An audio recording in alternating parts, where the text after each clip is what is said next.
En el corazón de la antigua Aragón, cuando los pactos se sellaban con alianzas y los corazones eran apenas escuchados, surgió una historia de orgullo, pasión y redención. Prepárate para un viaje al siglo XIX, donde el amor desafía las normas y las miradas guardan secretos. Si te gustan las historias de amor con tensión, orgullo y redención, suscríbete, deja tu me gusta y comenta desde qué lugar nos estás viendo. Ahora sí, comenzamos. En el año 1830, en el reino de Aragón, España, vivía el marqués Fernando Álvarez de Toledo. Con sus 30 años, su imponente estatura, cabello negro como la noche y ojos verde claro como esmeraldas al sol, era considerado uno de los solteros más deseados de la aristocracia aragonesa. Residía en una finca de arquitectura señorial, con muros de piedra dorada por el tiempo, balcones de hierro forjado y jardines que olían a lavanda, romero y tierra húmeda después del rocío. Vivía con su madre, la marquesa Rosario de Álvarez de Toledo, una mujer de carácter fuerte y mirada aguda, que siempre insistía en que su hijo debía casarse con alguien que fortaleciera su posición social. Fernando era responsable con sus tierras y su trabajo en la corte, pero también era amante de la libertad y de vez en cuando escapaba del protocolo para perderse entre las ferias de los gitanos. Allí, entre aromas de especias, sonido de panderetas, risas y danzas, se mezclaba con el pueblo vestido de forma sencilla para no ser reconocido. En una de esas ferias, durante una competencia de lanzamiento de cuchillos, donde él solía destacar, fue vencido en la última ronda por un joven. En medio de la muchedumbre, una joven de cabellos negros y sonrisa luminosa corrió a abrazar al ganador. Esa escena quedó grabada en Fernando. ¿Quién es ella?, preguntó a su amigo. Mercedes, respondió. Viene a menudo, le gusta bailar y siempre está con ese joven. Poco después, su madre le anunció que había arreglado su compromiso con la hija del conde Octavio Cervantes. Hermosa, educada y dispuesta a ser marquesa. Él, aunque no buscaba casarse, aceptó. Confiaba en el buen juicio de su madre. Sabía que el conde no tenía hijos varones y sus tierras eran extensas. Mercedes Cervantes, la joven en cuestión, era una joven hermosa de cabellos negros, ojos cafés oscuros. Ella era mucho más que una señorita de buena familia. Sabía varios idiomas, tocaba el piano, recitaba poesía, era la mujer perfecta que la sociedad exigía. Pero, en secreto, escapaba con su hermana menor a la feria gitana para sentir por unas horas que su vida no estaba completamente escrita. Sabía que al ser la hija mayor de una familia que no tenía hijos varones, no iba a poder escoger a quién amar. La noche del compromiso fue en la mansión de los Cervantes, decorada con candelabros de cristal, alfombras persas y un jardín donde florecían rosales perfumados. Cuando se vieron, Mercedes suspiró, pensó que su prometido sería un viejo, pero sintió alivio al ver a un hombre joven y apuesto. Fernando, en cambio, reconoció en ella a la joven de la feria, su sonrisa, su abrazo, su cercanía con aquel joven. Durante la despedida, Fernando la tomó de la mano y susurró: «Sé tu secreto, y no me gusta. Sé que no eres nada inocente». Mercedes se quedó helada, confundida y asustada. ¿Qué sabía realmente? Pasaron 2 meses y llegó la boda. Mercedes y Fernando no tuvieron ningún contacto durante ese tiempo. Mercedes llegó al altar nerviosa, inquieta. Al ver al marqués, esa mirada fría aún estaba ahí. Tras la celebración, fueron a la residencia de Fernando. Él evitó la luna de miel, alegando trabajo. Esa primera noche, en la alcoba, Fernando la trató con frialdad. «Desvístete». Mercedes empezó a desvestirse despacio, nerviosa. Fernando, al verla así, le dice: «No te hagas la inocente, sé que ya has hecho esto antes». Mercedes, herida, lo enfrentó. «¿Cómo te atreves? No sé lo que piensas, pero no permitiré tus insultos». La discusión terminó con él, saliendo furioso de la alcoba. Mercedes, entre lágrimas, pensó que sencillamente él no estaba interesado. Se juró que no le rogaría nada. Fernando pasaba los días fuera de la mansión por trabajo, decía él. pero realmente no quería ver a su esposa.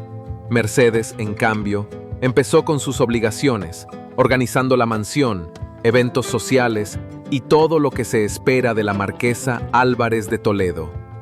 Semanas después, Mercedes pidió permiso para ir a la casa de campo.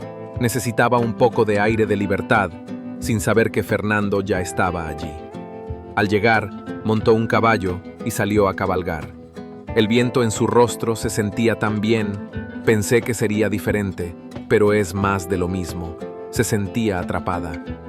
Entre los pinares, encontró a Fernando dormido bajo un árbol con un libro a su lado y un caballo cerca. Él despertó y asombrado preguntó: «¿Qué haces aquí?», incorporándose. «No sabía que estarías aquí. Si lo hubiese sabido, no hubiera venido», dijo ella. Mercedes intentó irse, pero él la detuvo sujetando las riendas del caballo. «Tenemos que hablar». «No tengo nada que decirte», respondió ella. Él la obligó a bajar del caballo y entre reproches, el deseo pudo más. Se besaron con pasión contenida, con rabia y necesidad. Luego se alejaron en silencio. Cada uno se subió a su caballo y regresaron a la casa sin decir nada. Pero ese beso cambió todo. Al día siguiente, Fernando se había ido sin despedirse. No sabía qué sentía y por qué la había besado, y eso lo asustaba. Días después, en una fiesta de día en el jardín de una mansión noble, Fernando vio a Mercedes y su padre, el conde, hablando de una manera muy animada con el mismo joven de la feria. Ardió de celos, se acercó a ellos y sin decir nada, tomó del brazo a Mercedes y la llevó al carruaje. Ella estaba sorprendida, pero no dijo nada. Cuando llegaron a la mansión, Fernando estalló. «¿Cómo te atreves a llevar a tu amante?», gritó. «¿De qué hablas? De ese idiota al que abrazaste en la feria de los gitanos. Yo te vi y dicen que siempre vas con él». Mercedes lo miró incrédula, confundida. Después de un rato empezó a reír. «¿Qué es tan gracioso? ¿Soy un payaso acaso?». Mercedes se puso seria como pudo y le dice: «No me digas que todo este tiempo te has comportado como un verdadero idiota por eso». Fernando no entendía. «Ese idiota es mi primo Javier. Me acompañaba en mis escapadas a la feria para cuidarnos a mí y a mi hermana. Javier es una persona muy especial para mí, pero no hay nada más». Fernando quedó mudo. No sabía qué decir. Después de un rato se acercó despacio y con una voz apagada dijo: «Perdóname.